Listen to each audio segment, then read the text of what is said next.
Hi everyone, welcome to prudent classes. Hope all of you are doing good. So guys, आज की इस video में हम discuss करेंगे हमारे सब्जेक्ट MCO 1 का एक और important and paper expected topic, and this topic has been chosen from unit number 16 and this is the part second, unit number 16, जिसका नाम है पावर एंड पॉलिटिक्स। और जो क्वेश्चन हम डिस्कस करेंगे वो बेसिकली है related with the difference between or distinguish between formal and informal power।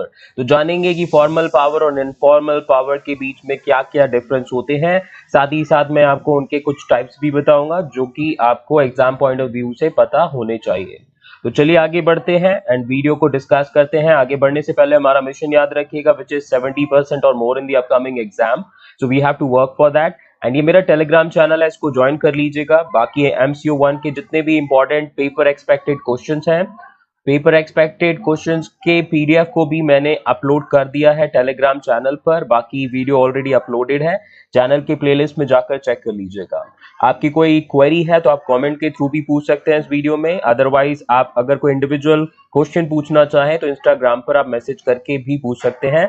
ये मेरा इंस्टाग्राम हैंडल है, इसको ज्वाइन कर लीजिएगा। और बेसिकली हमारा फेसबुक ग्रुप है, आप चाहें तो यहाँ पर भी अपनी क्वेरी को पूछ सकते हैं।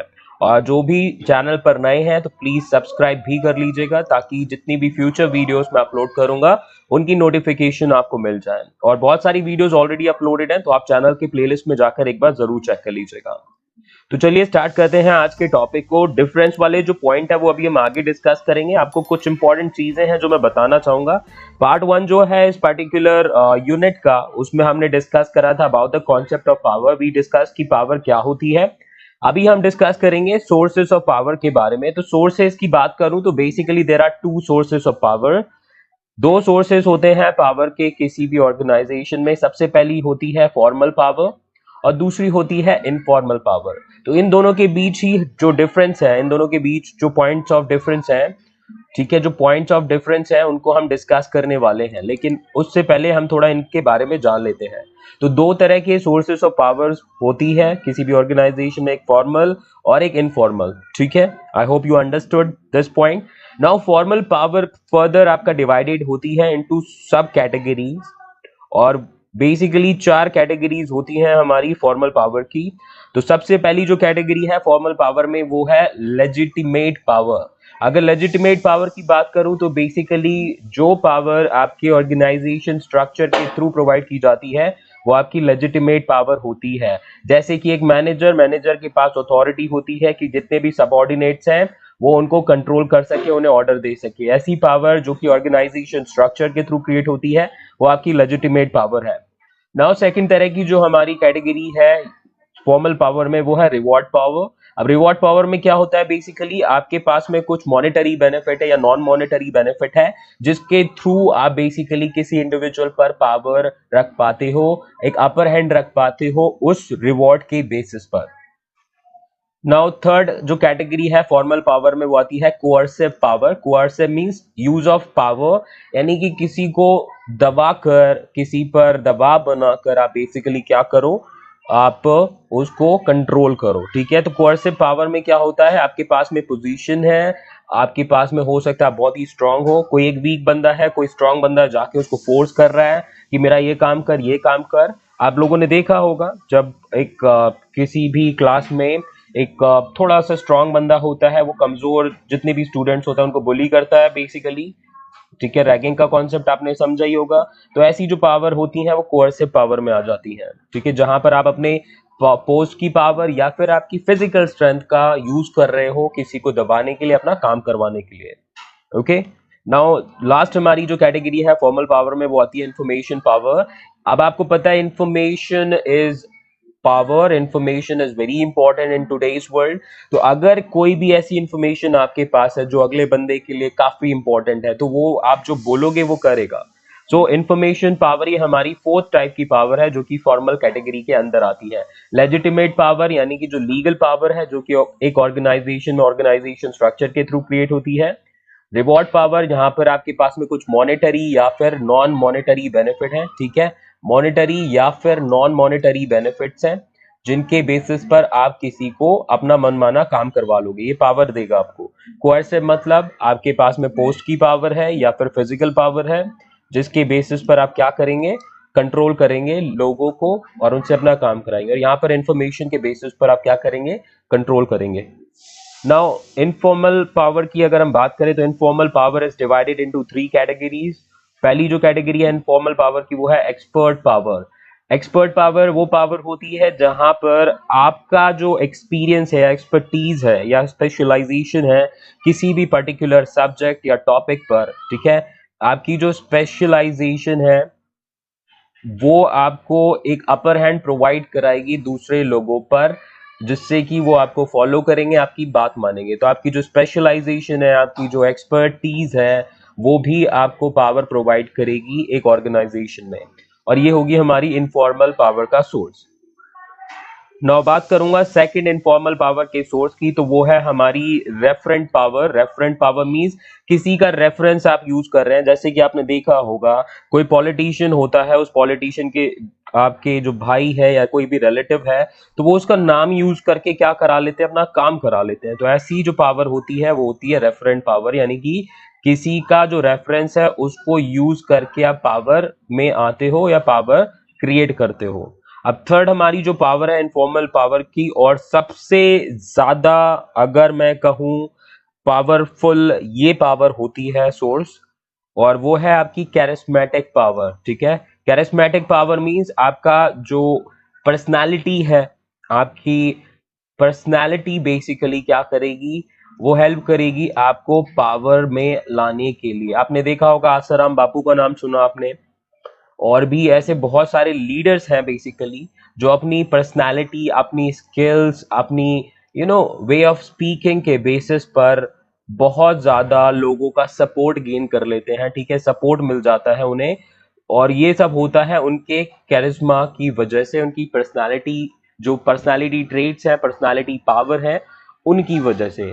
ठीक है, तो ये आसाराम बापू वगैरह जो थे, इनके कितने सारे फॉलोअर्स थे। अब इतने सारे फॉलोअर्स कैसे बने, उनका कैरिस्मेटिक पावर था।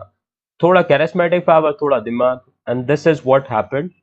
सो आई होप आपको जितने भी पॉइंट्स थे समझ में आए होंगे। नाउ अभी पॉइंट्स ऑफ डिफरेंस जो है उनको डिस्कस करते हैं। तो let's proceed to the next slide. तो गाइज यहाँ पर हमारे जो पॉइंट्स आ चुके हैं, formal and informal sources of power जो है उनके हम आप डिफरेंस के पॉइंट्स डिस्कस करेंगे। तो आप गिवन 5 इंपॉर्टेंट पॉइंट्स जो कि आप अपने एग्जाम में लिख सकते हैं, और ये क्वेश्चन मैक्स टू मैक्स या तो आपका 5 मार्क्स या 10 मार्क्स में मिलेगा, आपको इससे ज्यादा में नहीं आएगा। तो फॉर्मल सोर्सेज ऑफ पावर की बात करूं तो सबसे पहले मीनिंग जान लेते हैं। तो फॉर्मल पावर की अगर हम बात करें तो इट रेफर्स टू दो sources of power which comes from the official position one holds within an organisation और सोशल स्ट्रक्चर। तो कोई फॉर्मल पावर की अगर हम बात करें तो फॉर्मल पावर आपको कहां से क्रिएट होती हैं, कहां से मिलती हैं, इनका सोर्स क्या होता है।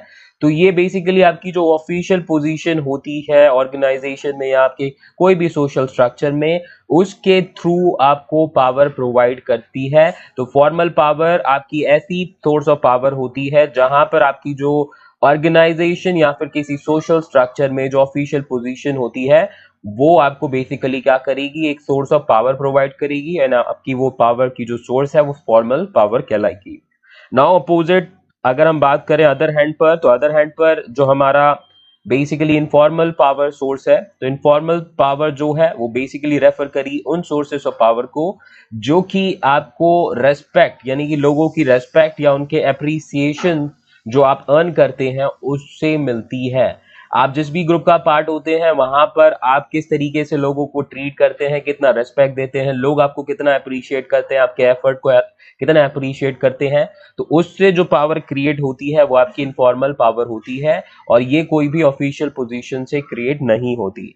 तो सबसे इंपॉर्टेंट चीज जो आपको ध्यान रखनी है, फॉर्मल सोर्सेस ऑफ पावर हमारी क्या है, बेसिकली ऑफिशियल पोजीशन के थ्रू एक ऑर्गेनाइजेशन में जो आपकी पावर क्रिएट होती है वो होती है, और ये बेसिकली हमारी क्या है, रेस्पेक्ट और अप्रिसिएशन जो होता है, जो आप अर्न करते हो अपने मेंबर्स या टीम के बीच में, तो वो आपकी इनफॉर्मल पावर होती है। ओके, ये आपकी इनफॉर्मल पावर है और ये किसी भी तरह की ऑफिशियल पोजीशन से नहीं मिलती आपको। नाउ बात करेंगे एग्जिस्टेंस की, तो एग्जिस्टेंस जो है Formal sources of power come into existence by some type of written contract or official agreement and regulated by a strict set of rules that everyone in the organization or social structure knows and must obey. ध्यान दीजिएगा, obey की बात कर रही है यहाँ पर। जो भी आपका फॉर्मल पावर ऑब्टेन करता है वो पहली बात तो आपकी ऑफिशियल पोजीशन से मिलती है, और फॉर्मल सोर्सेस ऑफ पावर जो है वो एग्जिस्टेंस में तब आती है जब कोई रिटर्न कॉन्ट्रैक्ट होता है। अब बात करेंगे, एक मैनेजर है, ठीक है, एक मैनेजर है और उसके सबऑर्डिनेट्स है। तो ये सबऑर्डिनेट्स को पता है कि उन्हें अपने मैनेजर की बात माननी है, ऐसा रिटर्न है ऑर्गेनाइजेशन में, ऐसा उनके जॉब जो प्रोफाइल है उसमें मेंशन है कि they are basically responsible for their task and they have to report to their manager actually. तो एक रिटर्न कॉन्ट्रैक्ट होता है या एक ऑफिशियल एग्रीमेंट होता है in case of formal sources of power में, और यहाँ पर जो भी सोर्सेस ऑफ पावर होती हैं वो रेगुलेट की जाती हैं एक स्ट्रिक्ट सेट ऑफ रूल्स है, यानी कि रूल्स एंड रेगुलेशंस होती हैं जो कि हर किसी को ऑर्गेनाइजेशन में फॉलो करनी पड़ती हैं, और उन सभी को ये पता होता है और ओबे करना होता है, यानी फॉलो करना होता है, ठीक है। अब बात करेंगे इनफॉर्मल सोर्सेस की। तो इनफॉर्मल सोर्सेस ऑफ पावर में अगर बात करें तो ये एग्जिस्टेंस में आती है लोगों के रेस्पेक्ट एंड अप्रिसिएशन से। तो जो आपके पीयर्स होते हैं, जो आपके टीम मेंबर्स होते हैं, वो आपको अगर रेस्पेक्ट करते हैं, अप्रिशिएट करते हैं, तो आपको वहां पर एक इनफॉर्मल सोर्स ऑफ पावर मिलती है ऑर्गेनाइजेशन में, और ये कोई भी रिटर्न कॉन्ट्रैक्ट या ऑफिशियल एग्रीमेंट के थ्रू क्रिएट नहीं होती। तो हमारी जो इनफॉर्मल सोर्स ऑफ पावर है ये कोई भी रिटर्न कॉन्ट्रैक्ट या फिर ऑफिशियल एग्रीमेंट के थ्रू क्रिएट नहीं होती, ये बल्कि रेस्पेक्ट और अप्रिसिएशन जो कि आप अर्न करते हो अपने पीयर्स से, अपने टीम मेंबर से, उसके थ्रू मिलती है। ओके, आई होप ये दोनों पॉइंट्स आपको क्लियर होंगे। Now let's talk about the point number 3 that we have. So point number 3 is on the screen and we'll talk about the source of power. The formal जो power है is formally given by the organization. The people possessing formal power do have positional power. Okay? तो जो formal power है ये आपको organization में formally मिलती है। ऑर्गेनाइजेशन का जो स्ट्रक्चर है वो आपको ये पावर प्रोवाइड करता है ऑटोमेटिकली। तो कोई भी इंडिविजुअल है, एक तरफ है ए, एक तरफ है बी, और ये है मैनेजर की पोजीशन, ठीक है, यह है मैनेजर की पोजीशन। तो अगर मैनेजर की पोस्ट पर ए बैठा तो उसको पावर मिल जाएगी, बी बैठा तो उसको पावर मिल जाएगी, बट ये केस आपका इनफॉर्मल पावर में एप्लीकेबल नहीं होगा। अगर ए ने अपनी मेहनत से कोई पावर इनफॉर्मल अर्न की है तो वो उसकी पावर है, वो बी ऐसे ही नहीं ले सकता। ओके, तो जो लोग पजेस करते हैं फॉर्मल पावर उनके पास में होती है पोजीशनल पावर बेसिकली। तो वो जिस पोजीशन पे होंगे वहां से पावर मिलेगी, पोजीशन पे नहीं होंगे तो पावर नहीं रहेगी उनके हाथ में। ओके, नाउ इनफॉर्मल पावर की बात करें तो it is not formally given by the organisation. The people possessing informal power do not have positional power but they are as powerful as the person occupying the organizational position.